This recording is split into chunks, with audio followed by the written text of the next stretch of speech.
Lucas capítulo 2, versículo 21 ao versículo 40, o descendente redentor.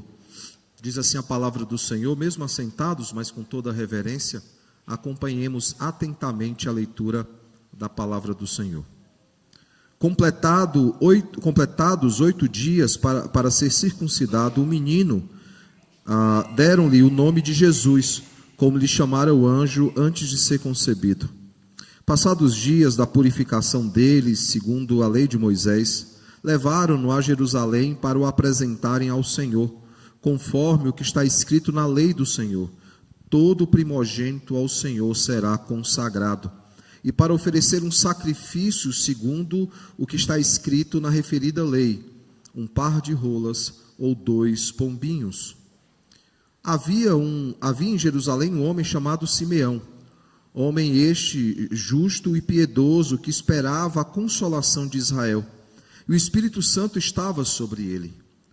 Revelaram-lhe o Espírito que não passaria pela morte antes de ver o Cristo do Senhor. Movido pelo Espírito, foi ao templo, e quando os pais trouxeram o menino Jesus para fazerem com ele o que a lei ordenava, Simeão tomou nos braços e louvou a Deus, dizendo: agora, Senhor, podes despedir em paz o teu servo, segundo a tua palavra, porque os meus olhos já viram a tua salvação, a qual preparaste diante de todos os povos, luz para a revelação aos gentios e para a glória do teu povo de Israel. E estavam o pai e a mãe do menino admirados do que dele se dizia. Simeão os abençoou e disse a Maria, mãe do menino: eis que este menino será destinado tanto para a ruína, como para levantamento de muitos em Israel, e para ser alvo de contradição. Também uma espada passará a tua própria alma, para que se manifestem os pensamentos de muitos corações.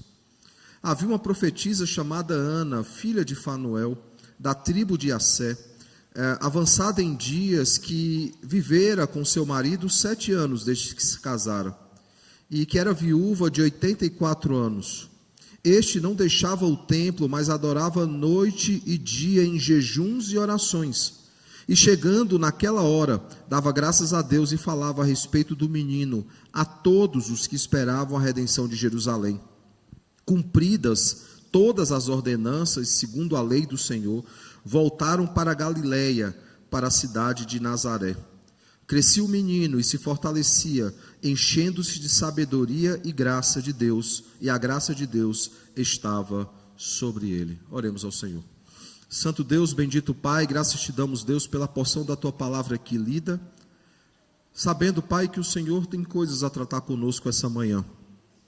Nesse diálogo pactual, já falamos com o Senhor por meio das nossas orações, por meio das leituras bíblicas, por meio dos cânticos, dos hinos aqui entoados, onde nós manifestamos, Pai, todo o nosso amor, a nossa obediência, a nossa devoção para contigo, com o teu Filho e com o Espírito Santo. Agora, Senhor, nesse diálogo pactual, ouviremos, Pai, a tua voz, ouviremos aquilo que o Senhor tem para tratar conosco, aquilo que o Senhor tem a nos ensinar.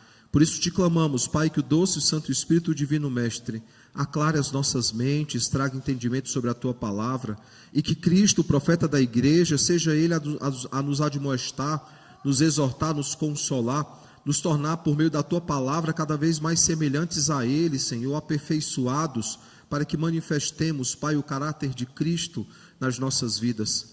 Ele, o noivo que nos prepara como noiva para o dia glorioso, que nos adorna, que nos veste, Senhor, para que sejamos apresentados diante de Ti, ó Pai, como uma noiva sem mácula, que não tem do que se envergonhar, Pai. Trata conosco essa manhã e que possamos sair daqui diferente de quando chegamos. Essa é a nossa oração, em nome de Jesus. Amém. Irmãos, no sermão passado nós olhamos para Miqueias capítulo 5, versículo 1 ao versículo 6, né? É a promessa de onde nasceria o Cordeiro, né? Que ele seria de Belém. E nós inclusive apontamos uma questão bem interessante, né? Apenas 2 reis nasceram em Belém. O primeiro deles foi Davi e o segundo foi o próprio Jesus. Ou seja, Davi é quem inicia o reinado na tribo de Judá, e Jesus é quem encerra o reinado na tribo de Judá. Ele que é o descendente real e perfeito, né? O descendente eterno, aquele que ocupa o trono de Davi jamais sai.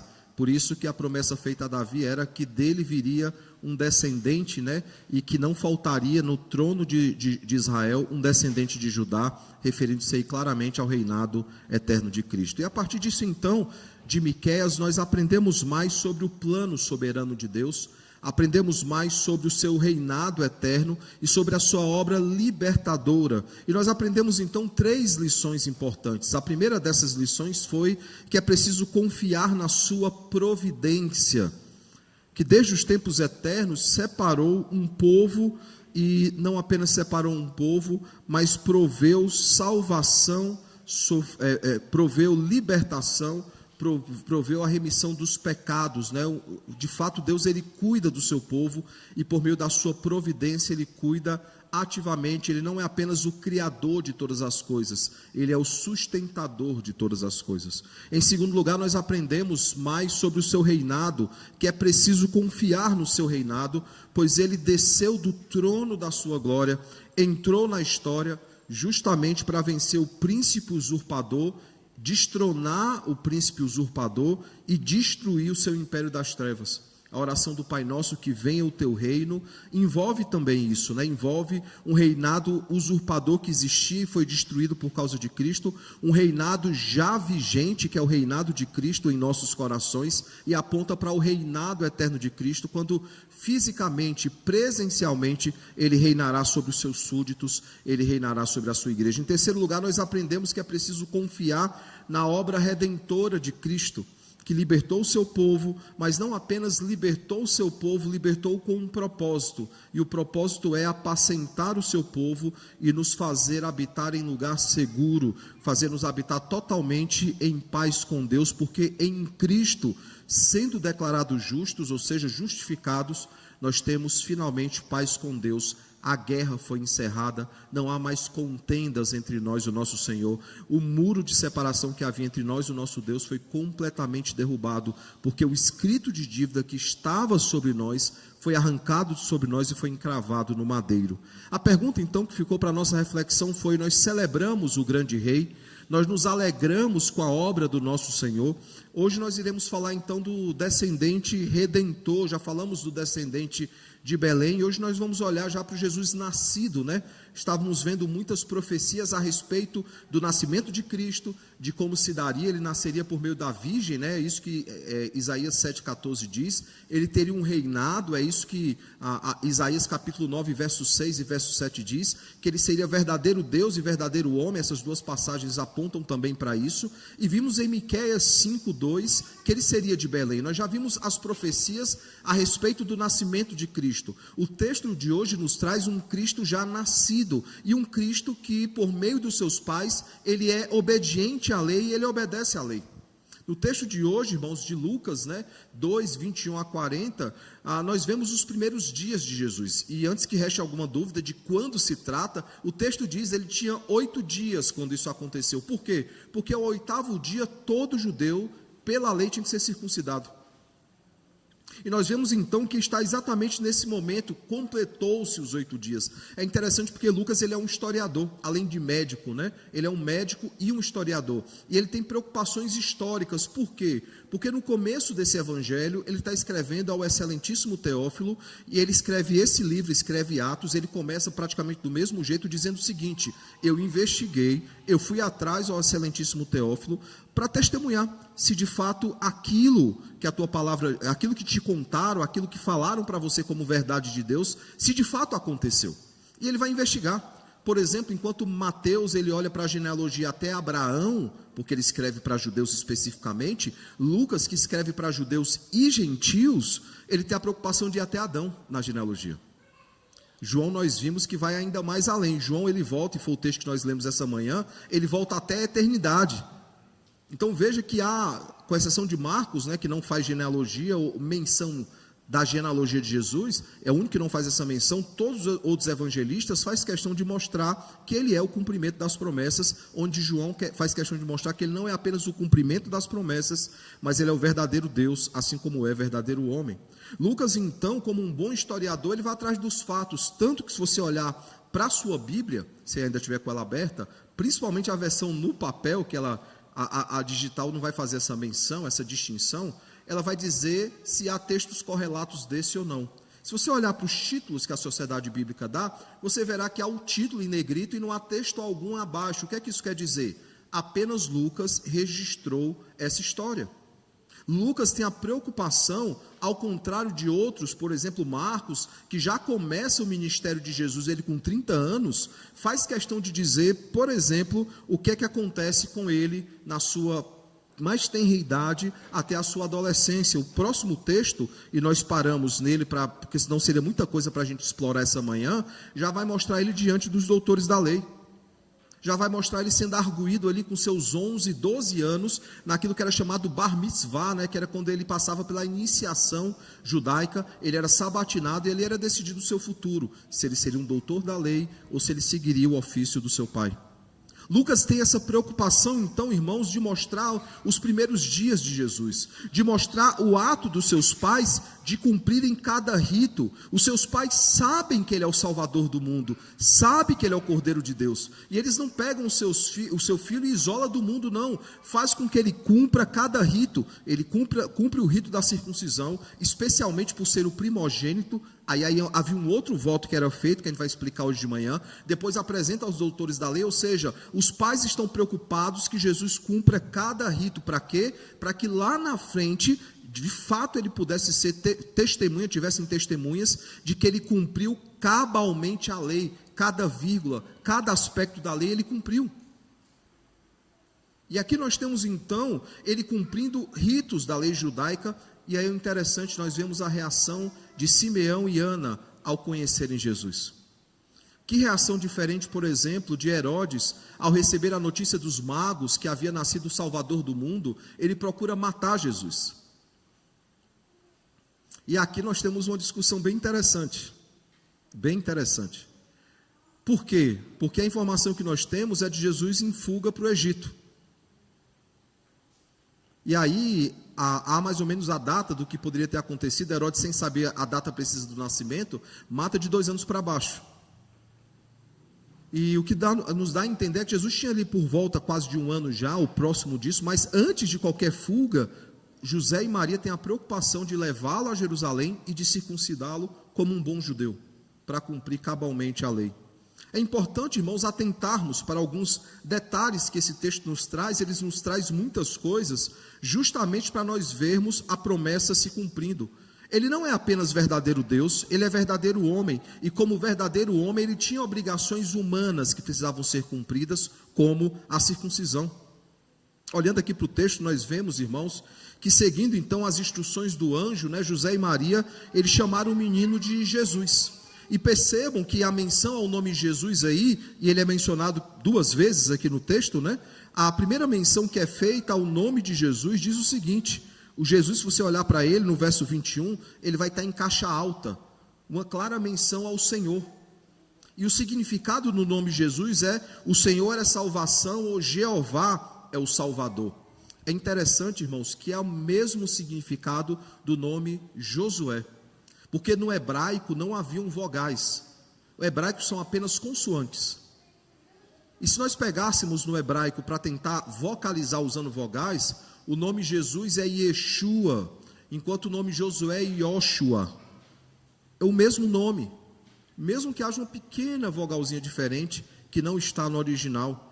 O texto faz questão de dizer então que eles ouviram do anjo. Nós sabemos que o outro nome também dado é Emanuel, que é Deus conosco, mas a palavra Jesus aponta para o mesmo significado, porque quando o Senhor está conosco, o Senhor nos dá a salvação. E aí há essa menção então que eles colocaram o nome de acordo com o anjo. E aqui é uma informação interessante, né? Nós vivemos dias onde nós escolhemos o nome com bastante antecedência. Teve uma família lá em Mossoró que decidiu não fazer ultrassom. Escolheu 2 nomes, o nome para menino e o nome para menina, e esperou nascer. Nascido, deu nome para a criança. Para enxoval foi um problema. A cor do enxoval foi, acho que amarela, foi bem em cima do muro. Eles não sabiam com antecedência o sexo da criança. Na verdade, nós temos poucos casos onde um ultrassom foi feito, um ultrassom dos céus, né? Por exemplo, os gêmeos, Esaú e Jacó. Foi anunciado para eles que seria um menino. Manoá, pai de Sansão, foi anunciado que seria um menino e que ele seria nazireu. Jesus, eles sabiam qual sexo seria, mas eles não precisam escolher o nome. Por quê? Porque o nome já havia sido dado pelo próprio Senhor. Ele se chamará Jesus, ele se chamará Emanuel, que quer dizer Deus conosco. Eles então colocam o nome em Jesus. Passado alguns dias, irmãos, chega-se então o dia da purificação, e de acordo com a lei, ele precisava ser levado ao templo, ele precisava ser circuncidado, e logo após ser circuncidado ao 8º dia, passados os dias da purificação, ele precisava ser apresentado ao templo. Veja que são duas coisas diferentes aqui.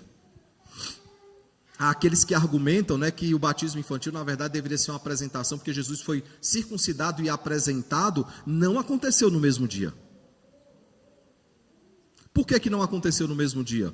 Porque o texto claramente diz: completado 8 dias para ser circuncidado, deram o nome de Jesus, aí ele é circuncidado. Depois, passados os dias da purificação, segundo a lei de Moisés, aí ele é apresentado ao templo. E por que ele é apresentado ao templo? Porque toda criança era apresentada ao templo? Não, porque ele era o primogênito da sua casa. O texto faz questão de dizer isso, a lei do primogênito. Só eram apresentados no templo os primogênitos, não era toda criança que era apresentada. E aí nós vemos então ele ser apresentado ao templo, e é nesse momento de apresentação do templo, não na circuncisão, que ele é conhecido então por Simeão e por Ana.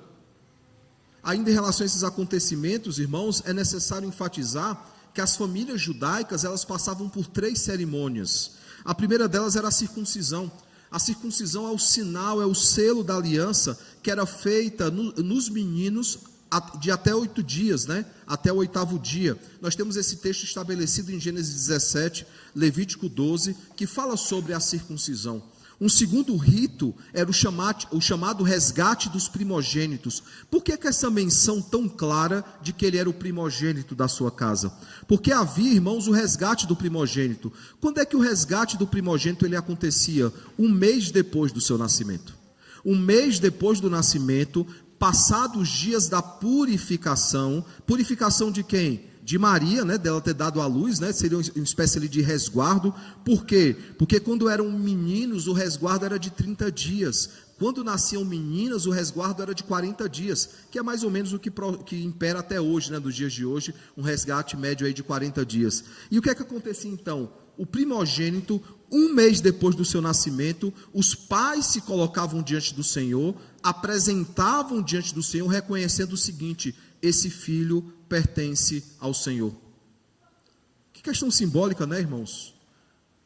Sem criar uma intriga entre irmãos, mas a cultura judaica o primeiro filho era a melhor parte dos filhos, sem criar preferências entre filhos, mas era aquele que foi o primeiro na promessa, no cumprimento da promessa. E nós temos uma menção aí, por exemplo, a Samuel, filho de Ana, que é o primeiro que ela recebe, e depois ela recebe outros filhos. Então os primogênitos, eles eram apresentados diante do Senhor, e não apenas apresentados, era como se eles fossem dados como gratidão pelo resgate. Que resgate? Antes eu não tinha filhos, agora eu posso ter filhos. O filho era resgatado, irmãos, comprado de volta através do sacrifício oferecido. É como se eles fizessem isso, eles colocassem diante do Senhor, e ao colocar então o filho diante do Senhor, eles falam: Senhor, esse filho pertence a Ti, mas nós temos um preço a pagar por ele, nós daremos um sacrifício para que ele seja resgatado e restituído à nossa casa, e ele continue como nosso filho. Deu para entender mais ou menos a referência? Ana é a mesma coisa, só que Ana dá o seu filho ao Senhor, e ele serve ao Senhor. E aí qual era o preço então para pagar? Qual era o preço que era pago então por esse resgate? Bem, Levítico fala em vários tipos de sacrifício, mas é interessante que Levítico vai dizer o seguinte: Levítico e o texto de Êxodo, se a família ela não tiver condições, se a família ela for bem pobre, ela poderá sacrificar ao Senhor ou 2 rolas ou 2 pombinhas. 2 pombinhos. E aí percebe, irmãos, que de fato aqui nesse texto há uma informação bem importante. A família de José e a família de Maria, ou seja, esse casal, eles não tinham muitas condições financeiras. Isso faz parte da humilhação de Cristo. Ele que é o Senhor de toda glória, ele não apenas nasce numa manjedoura, ele não apenas nasce em um estábulo, a sua família não tem condições financeiras. Por isso eles oferecem aquilo que era a menor oferta que existia. Não que não houvesse em seus corações gratidão, mas aquilo era uma manifestação do seu status social. Jesus não nasce numa família rica, ele não nasce numa família que é próspera financeiramente, por mais que seja próspera espiritualmente.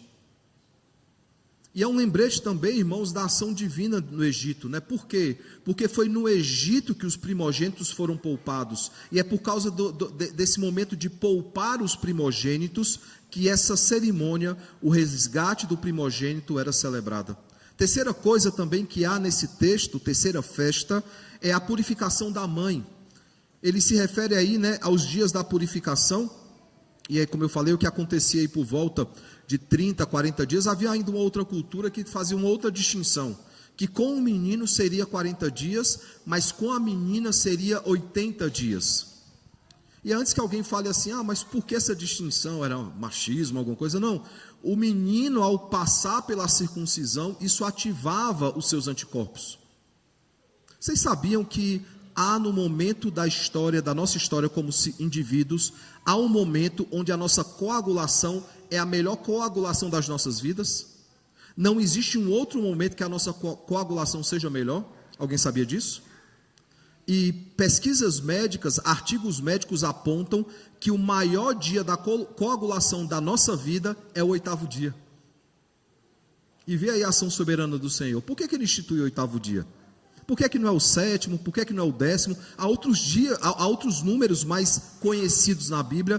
8 não é um número muito conhecido. Ele não é usado em Apocalipse. Mas você vê a ação soberana do Senhor.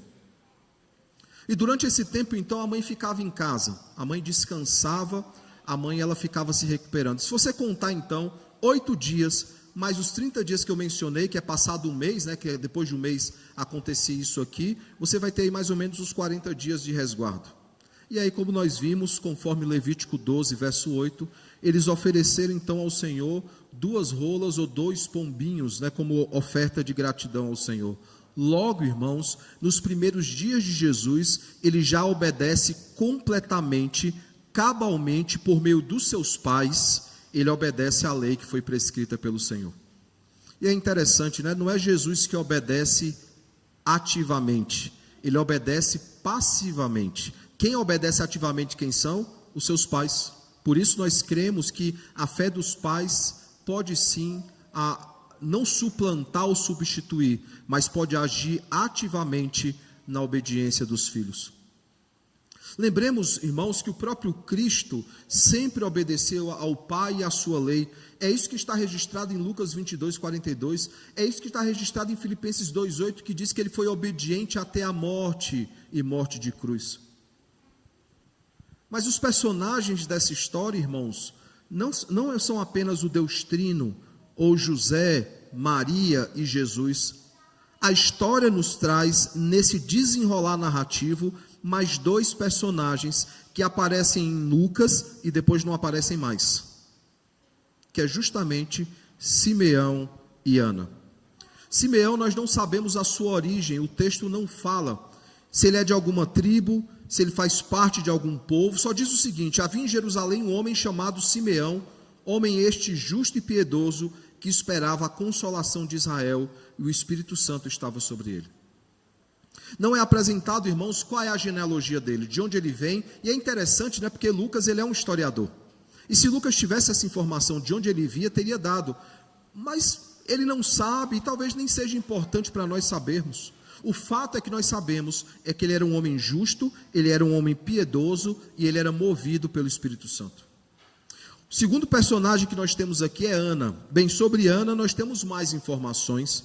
O texto diz, né, verso 36, havia uma profetisa chamada Ana, e aí diz de quem ela era filha, né, ela era filha de Fanuel, e ela era da tribo de Assé, né, diz inclusive qual era a sua tribo, e diz mais, qual era a sua idade, né? Ela era avançada em dias. E aí há uma informação, irmãos, aqui que fica um pouco conflituosa, e eu vou explicar por quê. O texto diz o seguinte: ela vivera com seu marido 7 anos, desde que se casaram, ou seja, ela foi casada por 7 anos, e ela ficou viúva, ou seja, uma jovem viúva. E aí ela decidiu se consagrar ao Senhor e viver no templo, dedicando-se ao Senhor. E aí o texto vai dizer o seguinte: e que era viúva de 84 anos. E qual é a grande discussão aqui? Qual era a idade que ela tinha? Ela tinha 84 anos, ou o texto está dizendo que ela foi viúva por 84 anos? Você pegar aí mais ou menos a média que uma judia se casava, aí 14 anos mais ou menos, essa é a média. Se você somar mais 7 anos, você vai ter aí 21 anos. E aí você soma mais aí os 84 anos que ela coloca, você vai ter 105 anos. E aí a discussão é, ela tinha 84 anos ou ela tinha ali por volta dos seus 105 anos? As duas interpretações são possíveis. Mas se eu olhar para a expressão que o texto diz que ela era avançada em dias, 105 é mais do que 84, porque 84 não era avançado em dias. Na verdade, Moisés, no Salmo 90, vai dizer, vivendo 70, chegando a 80 anos, passando disso é canseiro e enfado. Então, 84 anos está na média ainda, ao que leva alguns crerem que ela tinha ali por volta de 105 anos. E durante 84 anos, seja de vida ou de viuvez, ela se dedicou ao serviço no Senhor. Falando ainda de Simeão, é importante perceber que poucos personagens no Novo Testamento, são chamados de justos e piedosos. Poucos. Nós temos no Antigo Testamento também mais alguns que são chamados assim. Não é uma designação comum, apesar que todo crente tem que viver de forma justa e piedosa. Mas há menções nas Escrituras de alguns que foram chamados assim.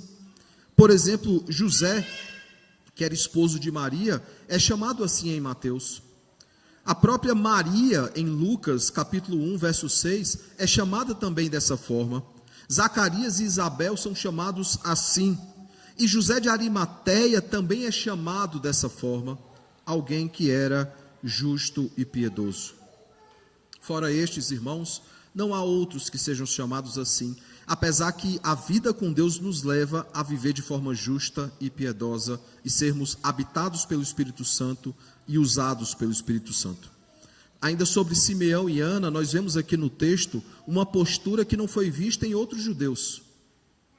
Quando eles finalmente veem o Senhor, seus olhos veem o Senhor, nós vemos que há alegria em seus corações, nós vemos que há júbilo em seus corações, pois eles viram a promessa do Senhor se cumprir diante dos seus olhos. A salvação prometida pelo Senhor está finalmente no meio dos homens. E sabe, irmãos, olhando para o Natal como ele é celebrado hoje em dia, onde outros personagens, outros símbolos, outras coisas usurparam o lugar de Cristo, muitos na nossa geração e até em gerações anteriores não são semelhantes a Simeão, não são semelhantes a Ana. Eles parecem com a multidão que não celebrou, não comemorou o nascimento de Cristo. Poucos foram visitar o Cristo nascido. Poucos celebraram o seu nascimento.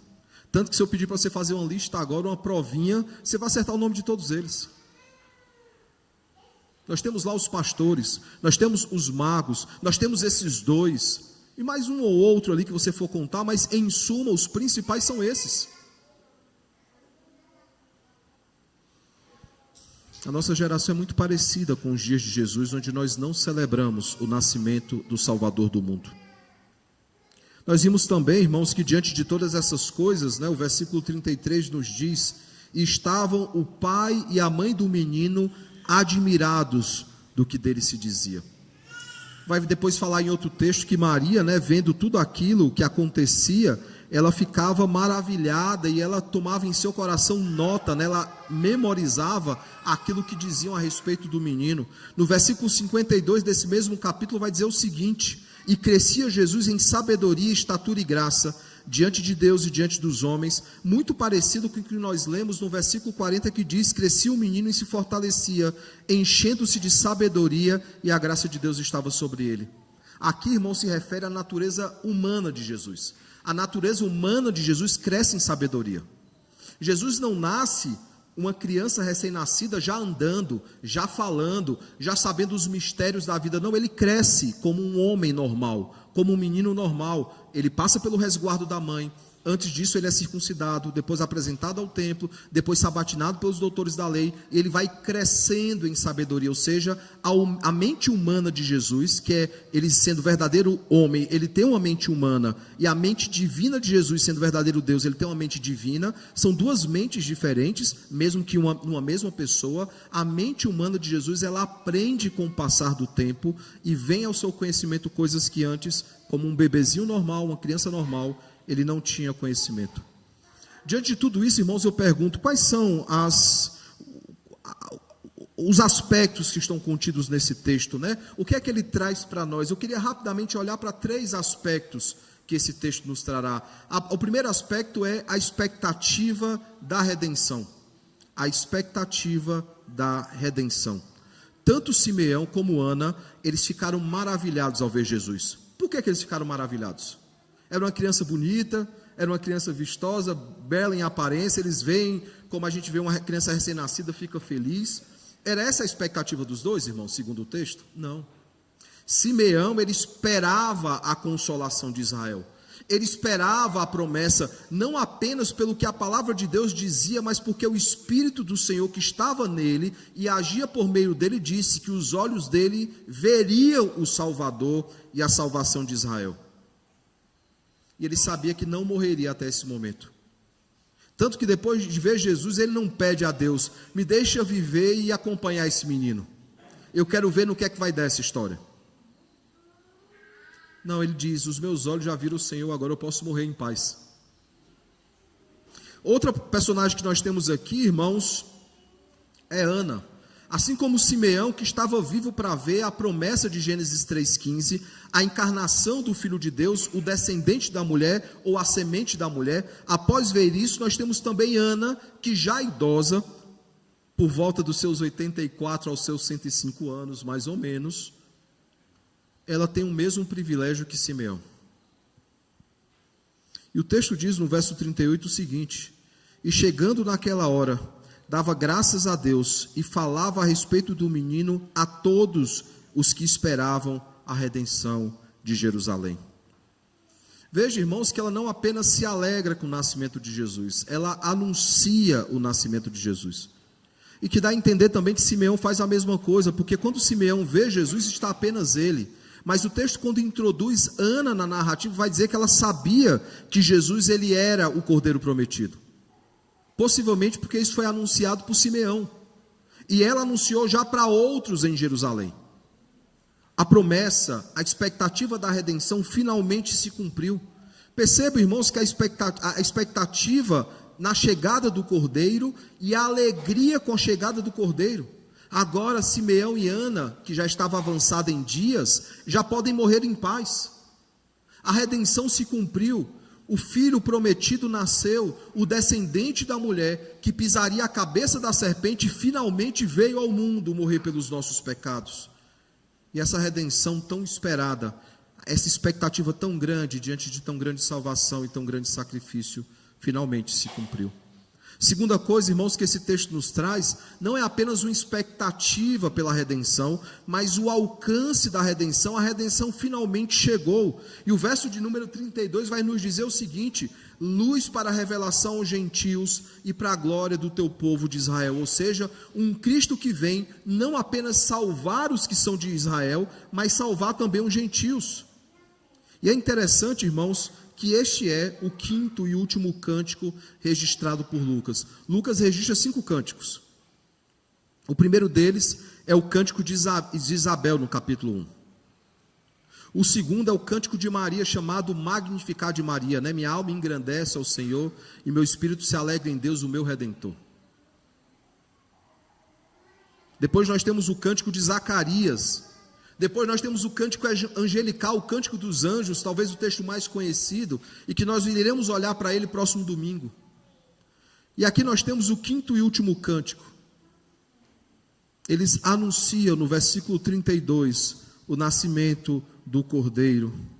Quando Simeão diz: agora, Senhor, podes despedir em paz o teu servo, segundo a tua palavra, porque os meus olhos já viram a tua salvação, a qual preparaste diante de todos os povos, luz para a revelação aos gentios e para a glória do teu povo de Israel. Infelizmente nós temos a versão musicada, por exemplo, do Cântico de Maria. Isso aqui, para quem gosta de música, é um bom cântico para ser musicado e cantado na igreja. Simeão, ele proclama, irmãos, em alto e bom som, a importância de Jesus, quem é Jesus, o que ele faria pelo mundo, não apenas por Israel, mas pelo mundo inteiro, também pelos gentios. E isso é uma promessa, irmãos, se cumprindo de vários textos, de Isaías, de Miqueias, de Mateus também. João, todos anunciam quando João diz que Deus amou o mundo de tal maneira que deu seu Filho unigênito para que todo aquele que nele crê não pereça, mas tenha a vida eterna. Deixando bem claro que a salvação não é apenas para judeus, mas também é para gentios. A salvação, irmãos, alcança todos os eleitos, sejam judeus ou gentios. Ela é totalmente eficaz e ela é destinada somente aos seus eleitos, aqueles que de antemão foram chamados pelo Senhor antes mesmo de nascerem. Mas não é apenas sobre a expectativa, o alcance da redenção, é sobre o preço da redenção. Simeão, irmãos, tinha outras coisas para dizer. E veja aí o verso 34 e 35, as palavras de Simeão. Simeão os abençoou e disse a Maria, mãe do menino: eis que este menino está destinado tanto para a ruína, como para levantamento de muitos em Israel, e para ser alvo de contradição. Também uma espada transpassará sua própria alma, para que se manifestem os pensamentos de muitos corações. Aqueles que são pais, aqueles que são mães, imagina com um mês de nascido você ouvir isso de alguém. É óbvio que José e Maria, eles sabiam qual era o propósito do nascimento de Jesus. Mas se você perceber aqui nas palavras de Lucas, e claro, ele faz esse relato após a crucificação, ele faz uma menção do que aconteceu na cruz do Calvário. Uma lança transpassou a Cristo. O seu lado foi ferido com uma lança para provar claramente que houve falência do seu coração. Quando há uma falência do pericárdio, é justamente isso que acontece quando você fura essa pessoa, vai sair água e sangue, provando que tanto o pulmão como o coração, eles não estão mais cumprindo o seu papel, aquele corpo está em falência. E esse é um dos argumentos, irmãos, para que de fato Jesus é o Cristo. Por quê? Porque ele poderia ter sido um homem que foi ferido gravemente, mas não foi ferido mortalmente, que aparentemente morreu, mas se recuperou dos seus ferimentos, depois apareceu como se tivesse ressuscitado. E o argumento final é dizer o seguinte: não, ele morreu, porque se ele não morreu, ele não ressuscitou. Não, ele morreu de fato, e ele ressuscitou de fato. Mas imagina uma mãe e um pai receber essa notícia: seu filho está destinado para a ruína daqueles que não são do Senhor, mas para levantar um povo que é do Senhor.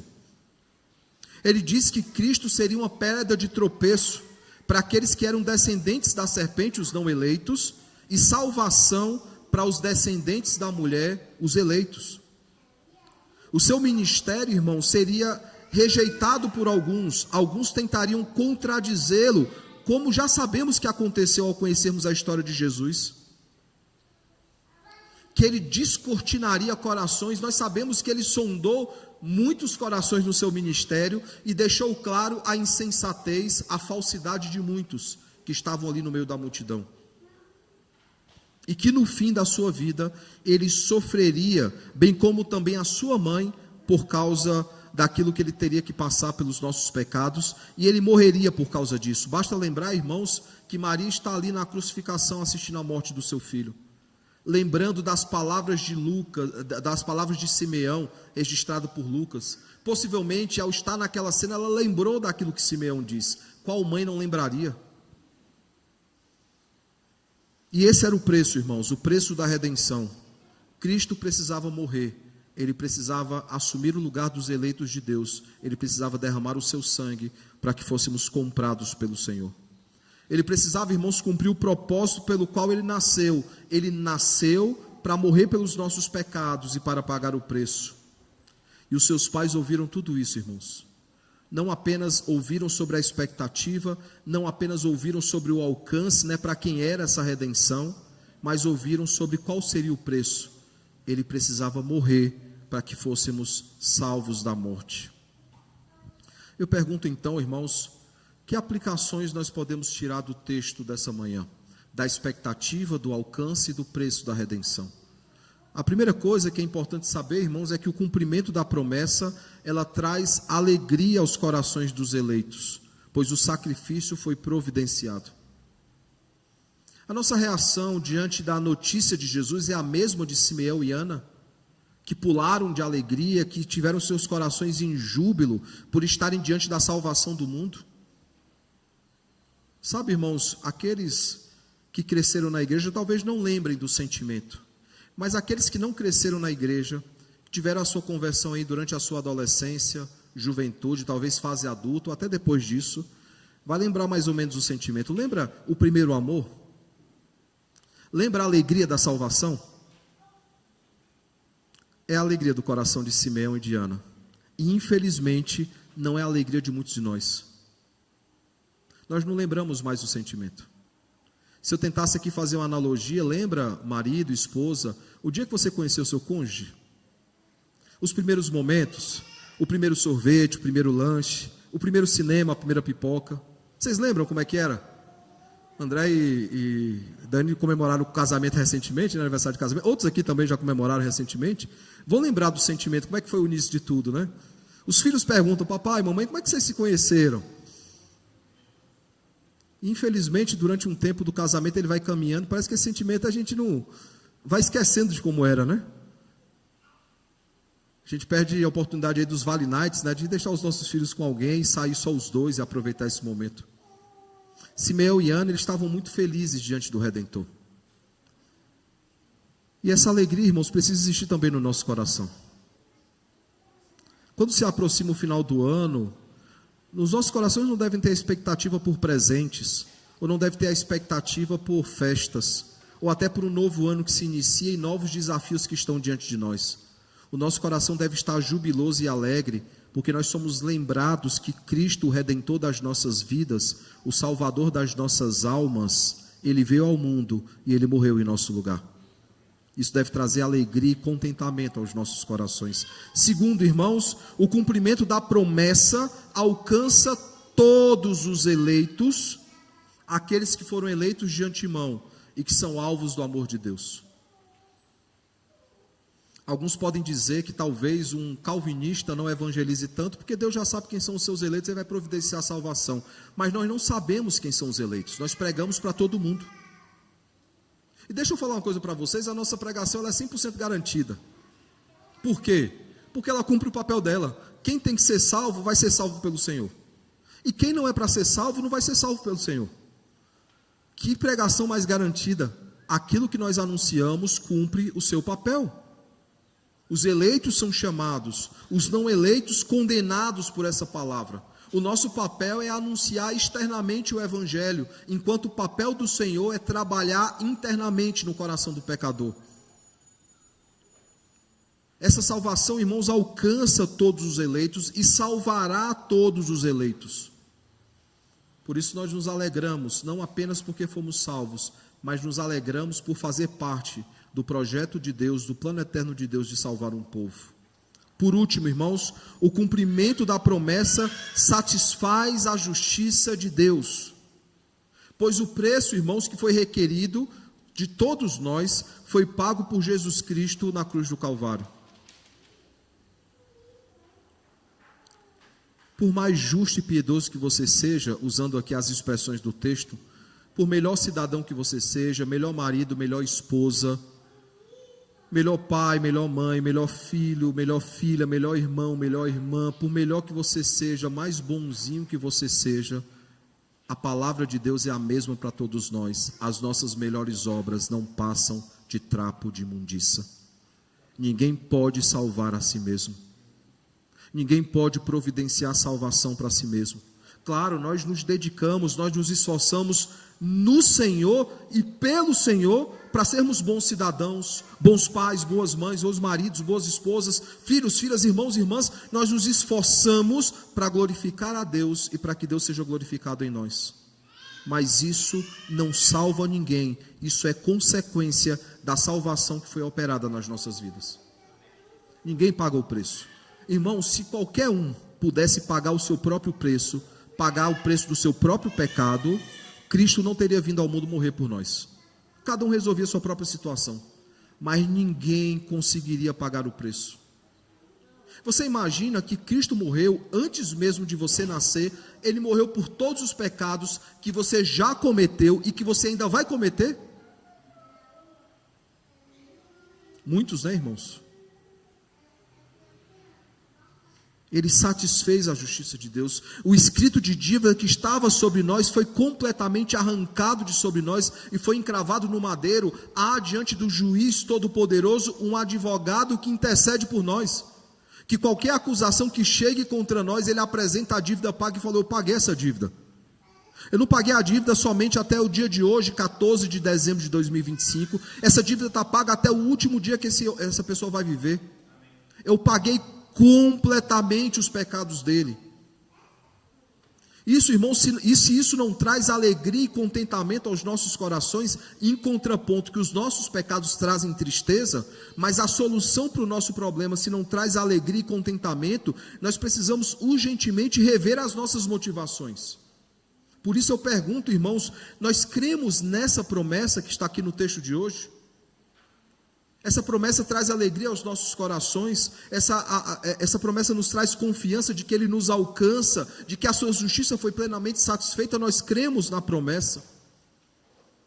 Que o bom e eterno Deus, irmãos, enche o nosso coração de alegria diante de uma maravilhosa mensagem, de uma graciosa mensagem, de uma mensagem que traz aos nossos corações confiança e contentamento. Que alegria, irmãos, é sabermos que Cristo veio ao mundo morrer pelos nossos pecados. A promessa do Cordeiro se cumpriu, conforme nós vemos no verso 14 desse mesmo capítulo, que diz: glória a Deus nas maiores alturas e paz na terra entre os homens, a quem Ele quer bem. Só lhe deu glória, irmãos, somente a Deus toda a glória. Ele é digno do nosso louvor e da nossa adoração. Ele é digno do nosso comprometimento, do nosso contentamento, da nossa plena alegria, porque aquilo que nós não poderíamos fazer, Ele o fez na cruz do Calvário.